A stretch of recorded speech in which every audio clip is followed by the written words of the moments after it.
With us now to talk about the election coverage in the Scranton area and Republican campaign stops, again we have Caitlin Korjeski, and also joining us is Daniel Smith, the opinion assistant editor at the Woodward, and again Bethany Wade, and to my right, Jessica Bonacci, the news editor for the Woodward. Thanks for being here.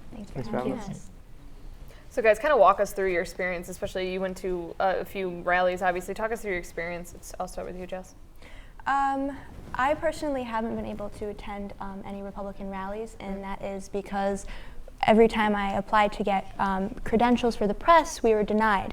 And it was the same reason every time. It was they give preference to local and national outlets, and they have to make concerns for space, which was a little frustrating because we are working to be a professional. The Woodward is a professional news organization, and that's what we're training to do. We've had no problems with other rallies, but it's just disheartening that the college media is not seen as professional as people who are working in the real field. Mm-hmm. And I'd like to interject before we move on with any more information about what has happened with the recent Donald Trump and Republican rallies. Back in the spring, myself as a reporter for the Woodward attended Ted Cruz's local rally, had no trouble getting in there, very eager to let us in as press and very eager to let us near the stage to photograph Ted Cruz. I find it possible that if given the opportunity, we could have gotten an interview with Ted Cruz. And we also had two reporters at the Donald Trump rally when he was still just a presidential candidate and not the nominee, when he came back in April as well. So it's kind of an odd thing how now we're having trouble getting into the rallies, that it's getting down to election season and Donald Trump really needs to start garnering votes. Mm-hmm. I feel like there has been an increase in the past few months from the primaries to the general election in the Trump supporters and Trump's wariness of the media.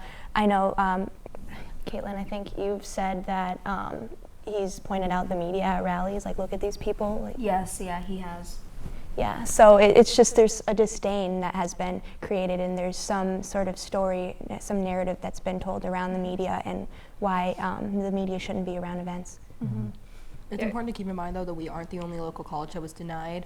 Me and Caitlin were outside of Trump's rally last night, and when we were talking to people, we found out from someone who is part of the University of Scranton's press team who said they were also denied credentials to last night's rally as well.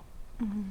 Yeah, they actually denied us 3 times, and I think that just goes to show that they don't respect college media as important media, and they don't think that we matter. And the arenas that they held those in, they could have had room for us. They held them at Lackawanna College twice, which holds 4,000 people, and Mohegan Sun Arena in Wilkes-Barre, which holds 8,000 people. They couldn't find room for us.